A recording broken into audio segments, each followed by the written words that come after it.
Welcome, Jess. It is so exciting to have you on the podcast today. And I think this is such an important topic. We've got a little bit of a theme that we've been talking about on the podcast lately around this mindset, you know, empowerment, confidence, dealing with shit, all of that sort of stuff that we've been going on about. So it was fitting time for you to come on.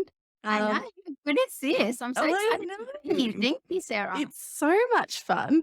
And I guess one of the things that I should maybe disclose here is I've been going through a bit of shit lately. So I've had a lot of changes in my personal life, and I had the pleasure of going on to your podcast, which went to air yesterday. And we'll be sure to put the details in the show notes for this, where I talked about some of the stuff that I have been going through with separation and trying to keep my head above water with this business and everything that's going on in that space. So people can go jump over and have a listen there.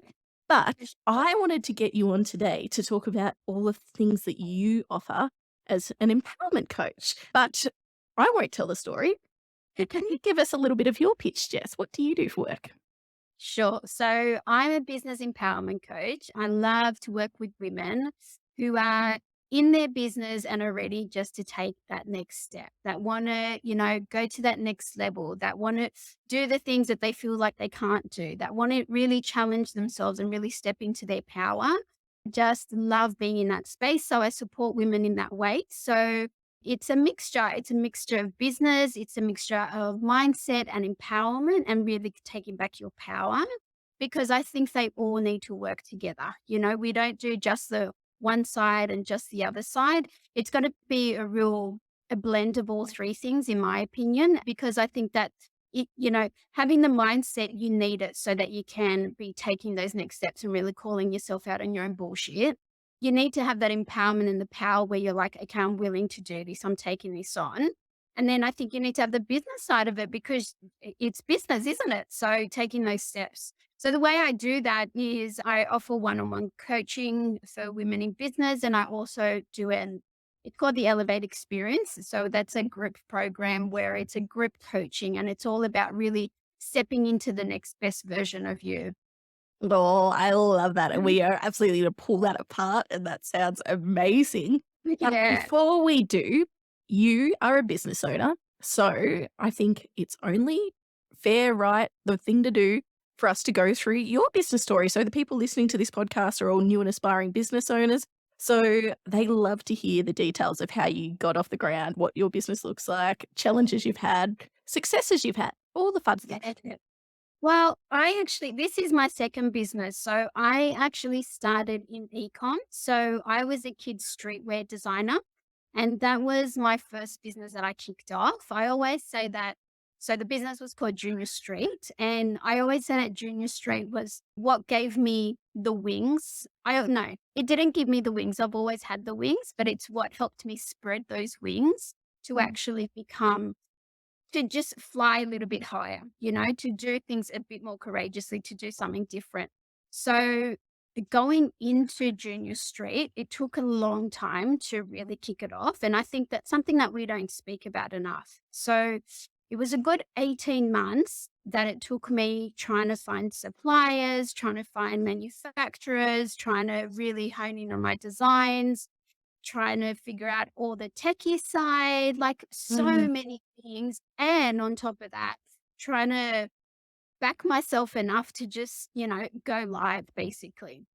And Yeah. that So it was 18 months before you went live. So 18 months in that pre-launch stage of just working out all the bits and pieces.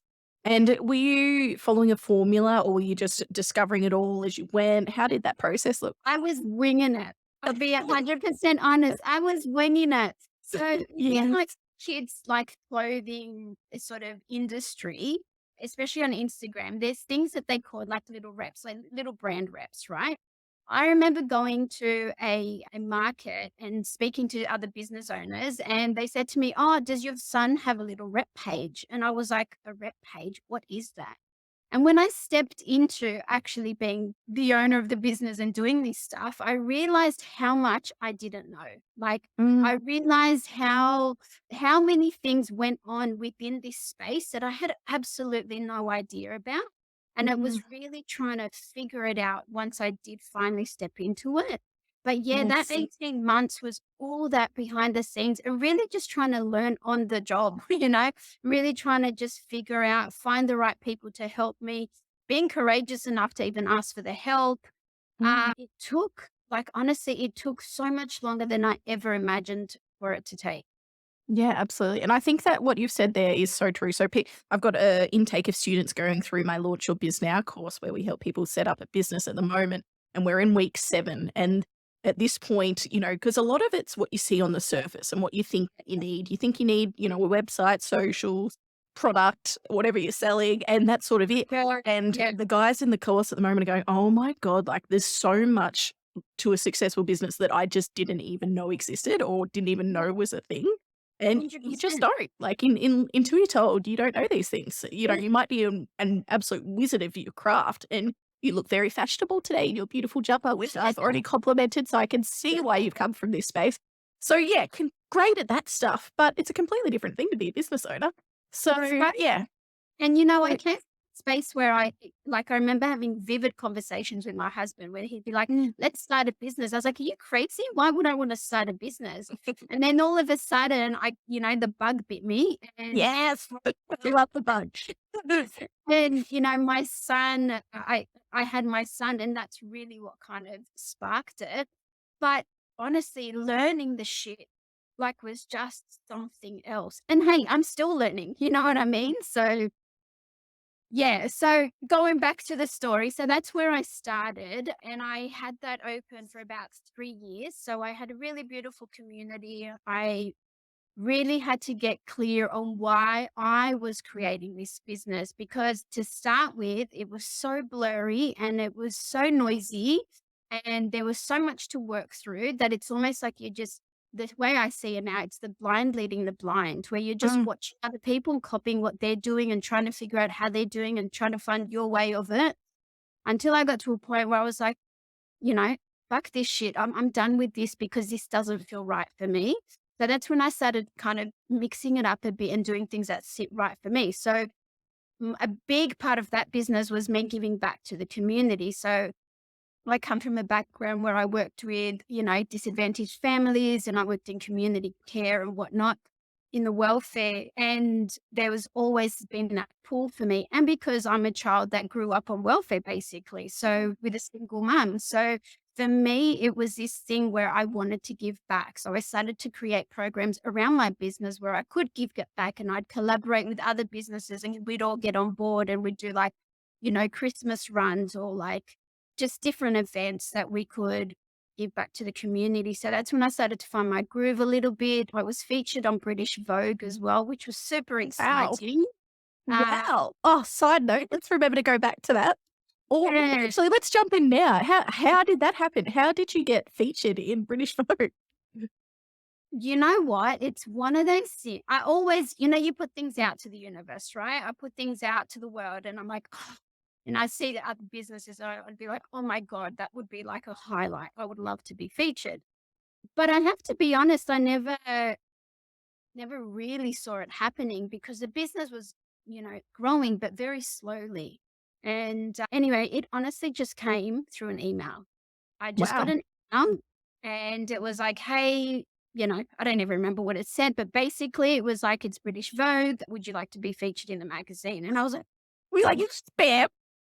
and I still remember it was late at night when I really shouldn't have been scrolling my emails. I should have been going to sleep. But I had said to myself, oh, just check one last time because you get so freaking stuck in your business.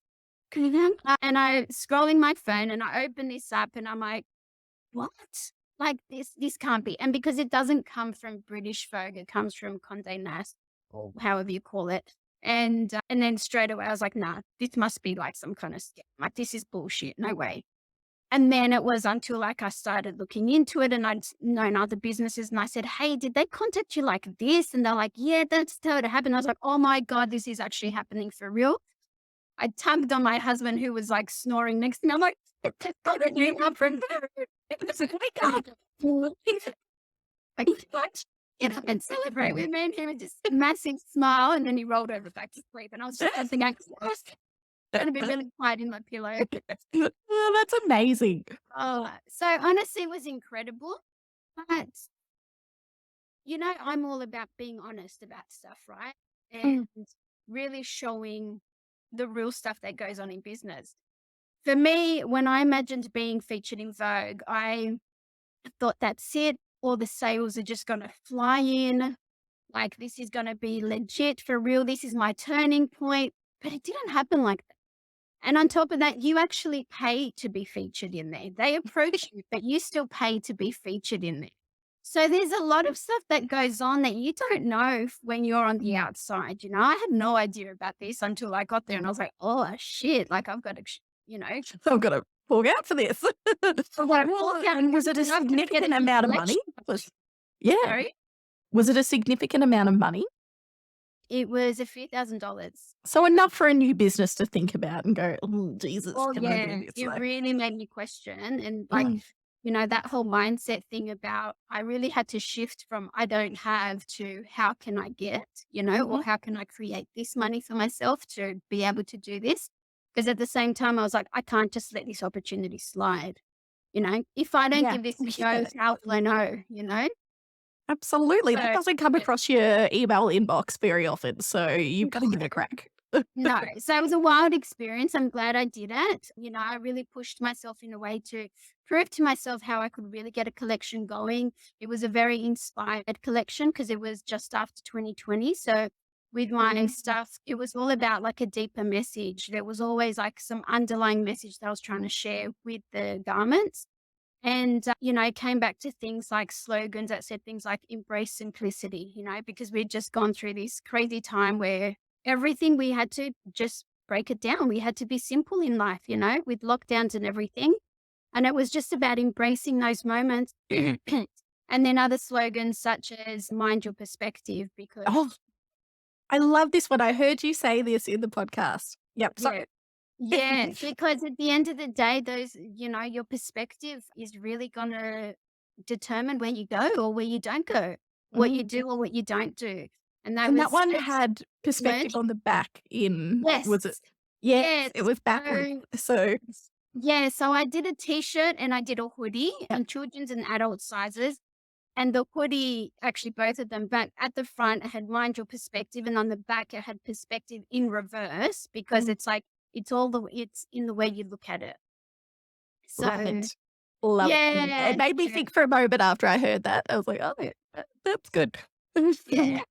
Very cool. All right. So we were journeying. And then what did you do to leverage that PR piece? Did you have a PR plan on your side to sort of leverage it? Or were you sort of at the, like, I'll just get it out there, see what, yeah, okay. Honestly, no. I was Yep. going in blindly. I was trying to find all the information of what do I do with this? Like this isn't a great opportunity to Yeah. capitalize this and that. But I honestly couldn't find, like I said, I feel like it was the blind leading the blind. And Oh, yeah. I didn't know what else to do with it, like aside from share it on my socials and share it with my email list and, you know, basically scream it at the rooftops. But aside from that, I was like, now what? Oh, well, at least So you did that. I think so many people have these PR or award events or whatever it might be, and they just sort of sit humbly with it. No, no, guys, we're not being humble. If you have yeah, some sort of no, experience like this, you get up and you tell everybody. Like, they're really. sick of hearing about it. Sarah, there was a stage in my life where I would hide a lot of things, a lot of good things that were happening to me because I was worried about making other people feel uncomfortable or making other people feel bad or anything like that. And I remember actually going to a radio interview. Actually, it was around the time from when Vogue was happening. So I'm from South America and I went to like a local Spanish radio. And my husband came with me, and there was a lady there, and she said to us at the end, it was so nice to see you and your husband and your relationship because it actually gave me hope of what I can find. And that was like, you know what? Here I am kind of trying to hide things or not to be too loud or not to be, share too much. But the reality is that some people find so much inspiration from that. And that's Mhm. exactly how I should be sharing it. Because it's not to be boastful, it's not to brag, it's just to share something that, to give someone else hope, basically. 100%. And like you said, you don't until you're experiencing this, you don't know what's possible. So if you share your story, it helps inspire somebody and helps them to have tips on how they could potentially have that for themselves too. It's, Exactly. the sharing economy. Get it out there, support each other. 100%, 100%. Absolutely. I think we need to share those things. And I think Mm. if there is good in celebrating things and celebrating our messages and, yeah. Absolutely. So what happened with this business in the end? What was the point where you went, all right, this isn't working anymore and we moved on?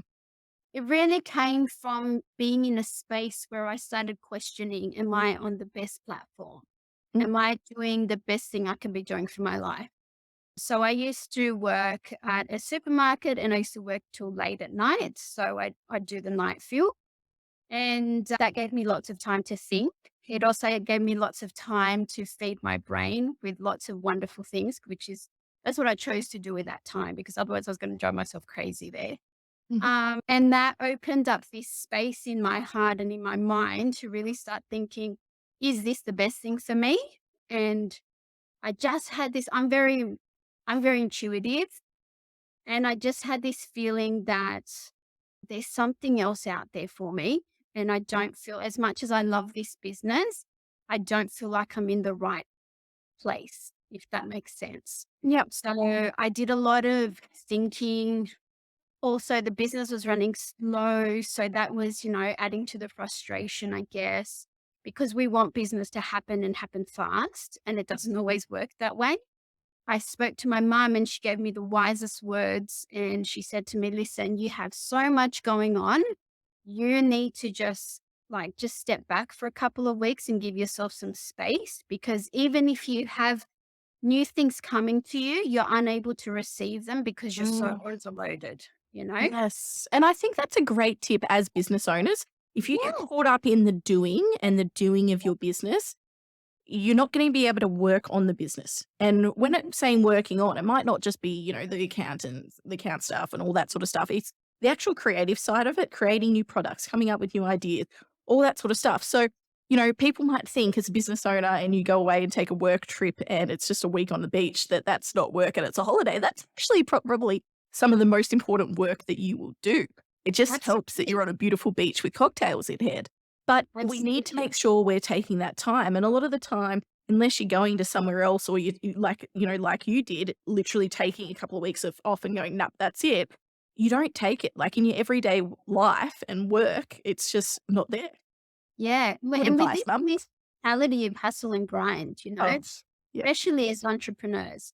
And it's ruining people. Like, let's be honest, it's driving My people. hand is up right now because that exact mentality led me to burnout. So, Exactly, exactly. And it's like and especially when you become a parent, like you don't have you might have it, but is it the best thing for your health? Is it the best thing for your family? Is it the best thing for yourself, for your business? Like it really isn't. Mhm. And I think we need to find that. I don't know. I don't necessarily like the word balance, but we need to find a way that works for us. Yeah. And Yes. yeah, so that golden advice from my mom was like, "You're so right." Like, and honestly, that's what I did. Within those 2 weeks, I took a lot of time to journal, to just sit in my own space. I didn't go away anywhere. I still had to do my motherly things and all of that, but I just was very intentional with that time. I met up with people that I knew were going to be very honest and they were going to help me explore these options and just be in a different space. And that was the moment that I was like, okay, I don't know what it is that's coming, but I know something's coming and I just need to give it the space to enter my life, basically. Hmm. So, what was the aha moment then? So that it was just that moment. It was like, that's it. I need to close Junior Street because while I have Junior Street open, that's going to consume me. Yep. I need to just make the decision because I'd been playing with that idea for a while. I was like, I just need to make the call. And I just Mhm. did. And I was like, that's it. On my 3-year anniversary, basically, that's my closing time. And see, And that's amazing because I think as entrepreneurs, there's so much pride that goes behind what we do. yeah, And one of the things I talk about is testing a business idea. So, not all business ideas are going to be great, and they could be not great for lots of different reasons. One of those key reasons is you purely aren't lit up by it anymore. Yeah. You might have been at the start, you might not be now. That's a completely okay reason to Yeah. end a business. And Yeah. I think people think, they're like, oh, what will people say? How, who's going to be like all of that self-talk, which you'll know all too well, comes into play, and it stops people from doing it. Like with my financial planning business, I reckon if I listened to that little voice in my head, I would have sold that business probably a year earlier because I Wow. knew that it needed to go, and I just felt all of that shame of, oh, why would I sell? Like, what's everyone going to think? All that sort of stuff when I knew it wasn't lighting me up anymore. So well done for you. Thank you. But did you get to that point, Sarah, that it was like, but if I don't do this, then who am I? Almost like, and then Oh, what would I do? Like that whole 100%. identity shift. was like, Especially pre-kids, like that was pre-kids for me, and my business was me. Like that, that me and my business were one in the same. There was no definition between the two. I was the business was me. So if I got rid of this thing that I'd spent so much of my time working on, who would I be? And that was the whole process again after that all ended to try and rediscover that. We'll exactly. be here for a long time talking through all this. We could definitely get real nitty gritty. But no, amazing. Well done, you. So, okay, we have got to the end of that business Yeah. for the start of something new. So, take us on that journey. Yeah. And so then during that time, I did a lot of, thinking really and just giving myself space. And one of the big things that I've always been drawn to, like since I stepped into the business world, I love business, right? From going from don't even talk to me about business, why would I want it, to I can't imagine anything different. And so I knew that the business bug had hit me. And so I was there. I also knew how much I loved working with women. That's been something that's been in me for forever. I grew up with a single mom. We lived on welfare. I've watched her, and she's the most incredible, bravest woman I know in my life. And so for me, that women empowerment space, or just seeing women rather than shying away, just actually stepping into their own power, because I think we have so much of it, but we get dimmed. That stuff really lights me up. And I just started thinking, for me, it's something about women, and it's something about just supporting women in that space to really help them take those next steps. And because I had gone through my own experience of the business and the mindset battles that I had to go past, and really having to channel into myself to make those big decisions and say, yes, I'm going to start a business. Actually, now I'm going to close a business, all of those things, it really took me into that space. And so I went into it not necessarily knowing how that was going to look, but just knowing that it was going to work itself out, and just knowing that with each step I take, I'll figure it out as I go along. And that's really the way it's been. It hasn't been like, oh, I woke up one day and that's how it's been. It's just been little by little. The more I learn, the more I expose myself, the more I understand that I was like, I know very well I'm in the right place. I see that for myself now. I'm like, this is where I need to be. This is what that nibble was at me, that tug at my heart that was saying you need to be somewhere else. And you found your space, and it's a beautiful one. So it's very exciting, which now gets us into some of the guts of the episode. We'll call it guts. Yeah. The bits in there, the gory, the good bits.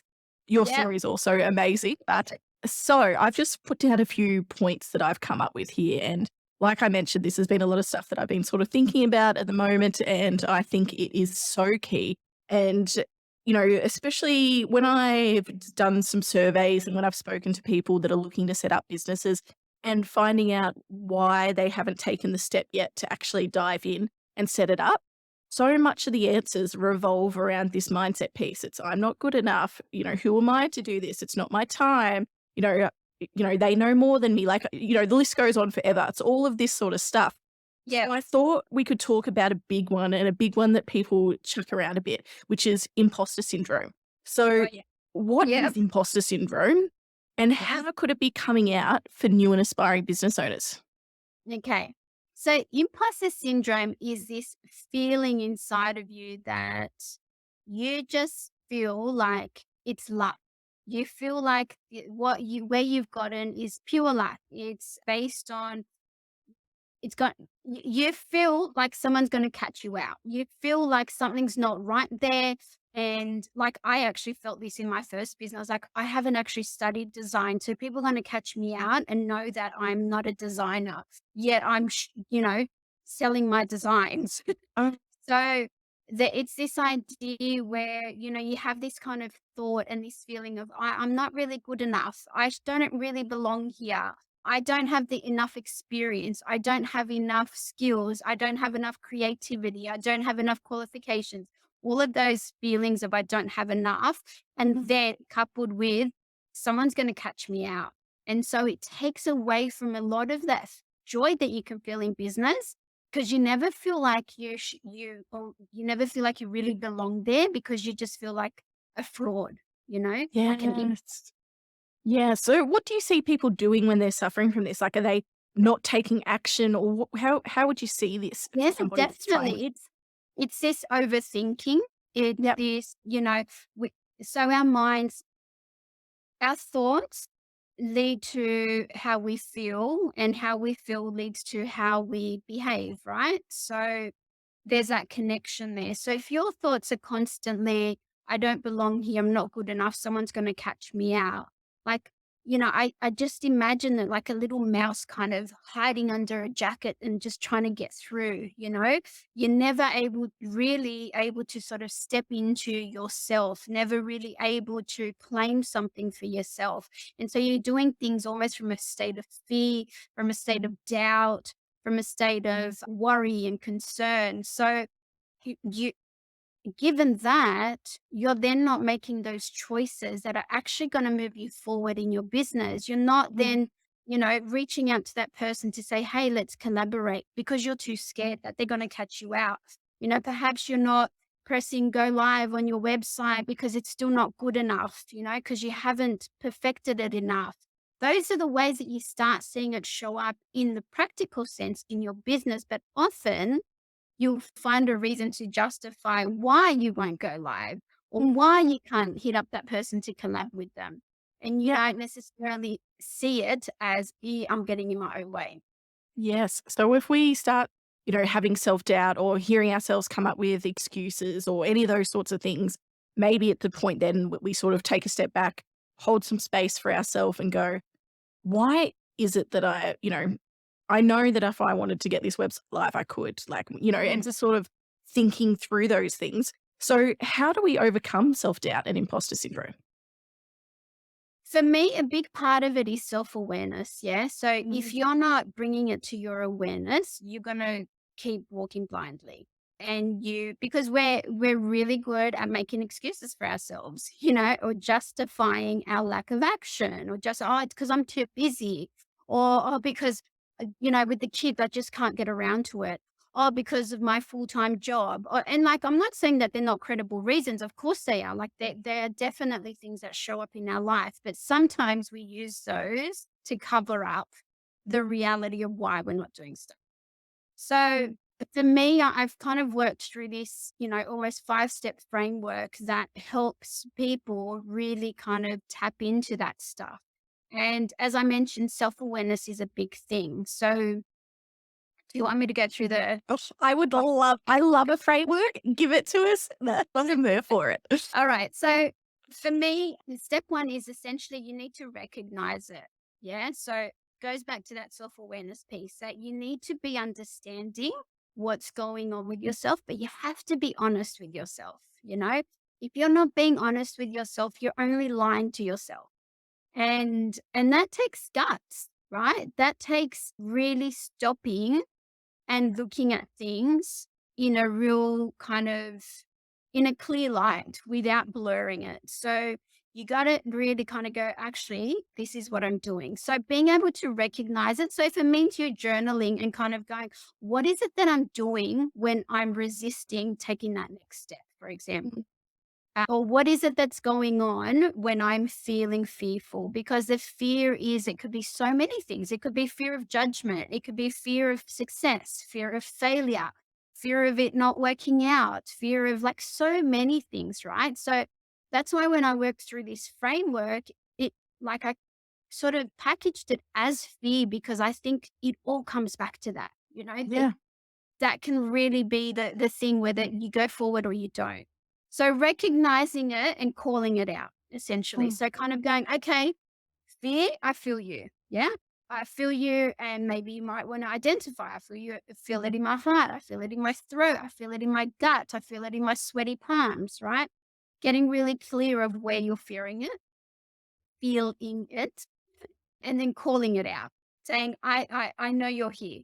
And doing that helps you take that step of empowerment or that power, right? Because the moment you can acknowledge it is the moment that you can say, now I have a choice to do something about it or not to do anything about it. Yeah. And that gives you the space.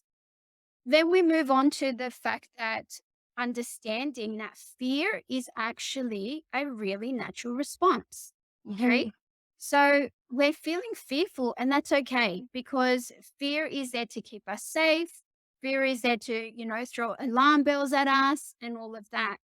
But we also have to at some point get to that point where we say, actually, fear, I feel you and I appreciate you for doing your work because it means you're working with me. But I want you to know that I'm boss here. I'm a big girl. I can make big decisions for myself and I'm going to take over here.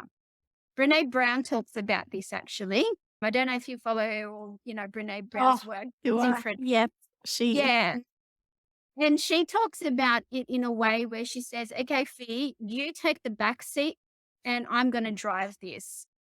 So it's like you don't get rid of fear. Fear's going to ride in the car with you, but you're jumping in the front seat. You're in the driver's seat and fear just needs to sit back. And it's just that taking back your power of going, I've got this, I'm boss here. I've got this. Then we go on to step 3, which is you got to testify. So think about it in a way as so, say you're walking into a court and you are going in to defend your case versus fear. So fear is coming at you and you've got to be able to testify your case. So prove to fear why you can do this thing. So let's say it is, I don't know, pressing live on your, go live on your website, right? When you're fearing that, you're procrastinating about it, you're going around in circles, being able to say, you know what, I can do this, and listing all the reasons of why you can, rather than why you can't, but why you can. And drawing on the strength that you have, because we all have this strength, right? To get to this point. So the strength that, if the times you've gone through really tough things and you've come out in front, the times that you've really challenged yourself and it worked out okay, the times that you thought you couldn't do something and then you did, those things you want to keep bringing them back to your awareness because they slip away so easily, right? Like it's so easy for mm, us to forget all of our strengths and focus on our weaknesses. But being able to bring that back to the forefront and kind of going, no, this is why I can do it. Then we'd go on to step 4, and this I call flipping your script. So the way you're speaking to yourself, and as we mentioned before, perspective and that kind of thing is going to dictate what you do about it. So if you're saying to yourself, I can't do this, I'm not doing this, mhm, that's as far as it's going to go. If you're saying to yourself, if you start to flip that and rather than go, I can't do this, you go, I'm going to give this my best, you're already in a different space. You're already with a different energy. You're already going to it with a much your mind is way more open than I can't. So I'm not about like, all the, toxic positivity. It's not about that, but it's about reframing what you're telling yourself for it to empower you that little bit more. mm, And then the last one is basically you need to take the step in and do the thing and make it a habit. Once you've worked yourself through it, you've strengthened yourself, you've flipped your script, you've got, okay, I've got it, I can do this. You need to do it. And I always say, don't expect a quick fix. Don't expect to do it once and then you're done. Like this is a daily ongoing task. This mm, doesn't just run out of your life the first time you address it. So being able to do it, make a habit of it and celebrate it. Because the moment you celebrate it, your mind associates it with something positive. It starts to create new pathways. And so you're like, oh, that was actually good. That turned out to be pretty good. I'm going to do that again next time. And that's another thing that you end up using in when you're in the court for the next time. Like, go to Yeah, testify. exactly. That's it. You go, hold on, we've got this example of when I was able to overcome this and I did it.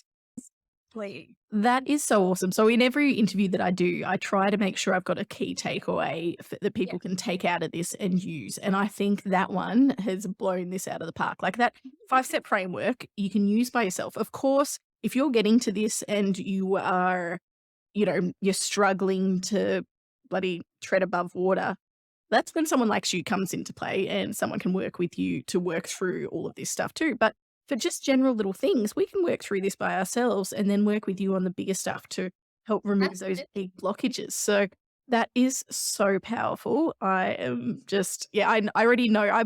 Like I said, I love frameworks and I just think anything that I can put into my day that can help me overcome these things and make my life a little bit easier is wonderful. So one of the things you said there that I just wanted to unpack a little bit was about, you had a different word for it, but I call it the holding space for yourself. So understanding yourself. So how do we understand ourselves better? How do we get to that point where we know what we're doing or reacting, or if we've never done any of that self work? I think the first thing is you've got to bring that to your forefront almost, right? You have to be intentional about it. So we live in a world where like we've got our conscious and our subconscious, and without going into too much detail, but essentially so much of what we do and so much of what we think, we've already thought it yesterday. And so we keep repeating the same patterns. Okay. So until you step in and say, hang on a second, I'm going to be intentional about this, or I'm going to challenge this a bit, I'm going to question this a bit, you will continue to pretty much do it's something like 95% the same thoughts that you had the day before, right? So, first of all, it is bringing that intention. So, really kind of sitting down and being frank with yourself like, hang on a second, did I just say that to myself or did I just think that? And really getting curious. Like, for me, it's about that curiosity. Like, remove the judgment, remove the, like that negative self talk. Just get curious. And when you start to speak to yourself with a level of curiosity, you have a lot more kindness with yourself, you're a lot more compassionate with yourself, and you start to unravel things that perhaps you've never gone there before, you know? Mhm. So it can be through, it can be by kind of, okay, something simple, right? Sometimes it's so easy to go, I'm so stupid. And we all do it, right? But at that point, what are you saying to yourself? Like, how are you speaking to yourself? So creating that awareness of going, oh, hang on, no, I'm not stupid. And just flipping that and going, no, I will say something else instead. So again, it's that intention of your day to day. For me, journaling helps a lot. And I'm not one of those, oh, I must journal every day, or like I'm not Mm. like that. For me, it's very much based on how I feel. So if I'm feeling that need just to kind of get something off my chest, I just start to scribble. And it's something I didn't realize I did, but I've been doing that since I was very young. And then I learned that, oh, this is actually, It's it a has a thing. name. Yeah, It's a that's just true. thing. And it's funny you say that because I am a bath person and I have a bath every day, no matter what. And that's my time in the bath. So it's almost like a meditative sort of experience for me to sit in the bath and sit in my thoughts. And, I love being in water. And that's the sort of stuff that I think about when I'm in the bath. So I clear so many things or, emotional states. And so, it might be the bath, it might be journaling, it might be meditating, it could be on a run, It whatever could be your thing is. running, it could be swimming, it could Yeah. be dancing, like it could be so many things. And you've just got to figure out what it is for you. But you have to, be intentional with that space and that time where, you can lay in the bath and do something completely different if you want to. Or you can lay in the bath and be really intentional about, hang on, I'm going to bring awareness to things. And I'm really going to think about my day and I'm going to think about how I showed up in that moment and how could I have done it differently.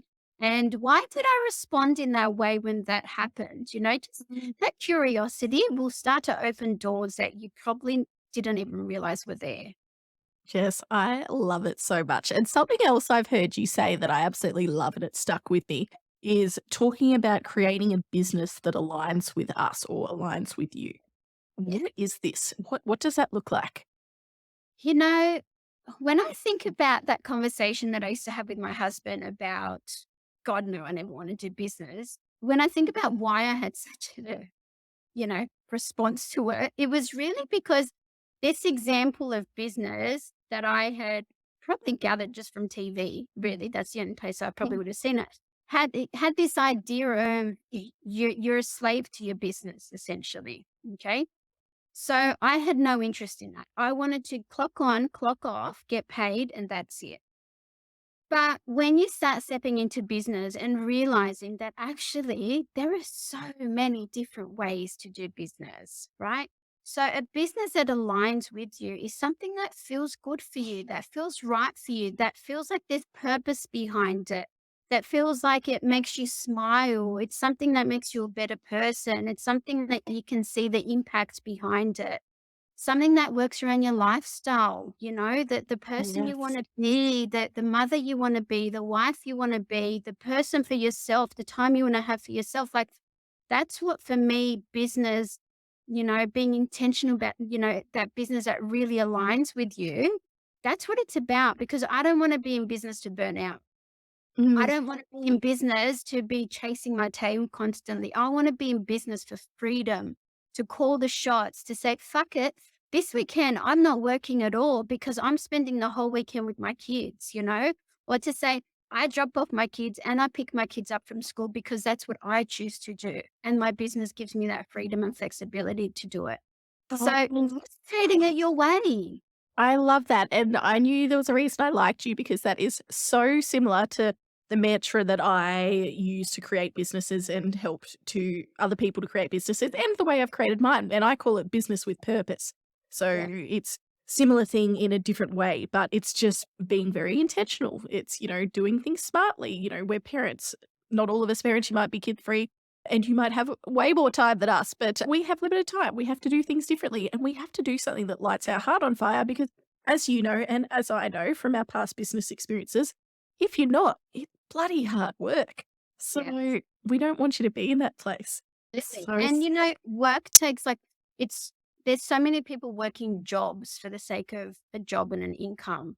And I understand these things for some people need to be done, but if you can create, a business, a life that doesn't feel like a job, like it's a chore, like mm. how much more joy does that bring to your life? Yeah, exactly. That's it. Like having a job, I just did a question on this 365 question thing that I'm doing on Instagram, which I am regretting getting into because it fucking work. I've only 20 questions. But one of the questions today was about what was it? Which activities make you lose track of time?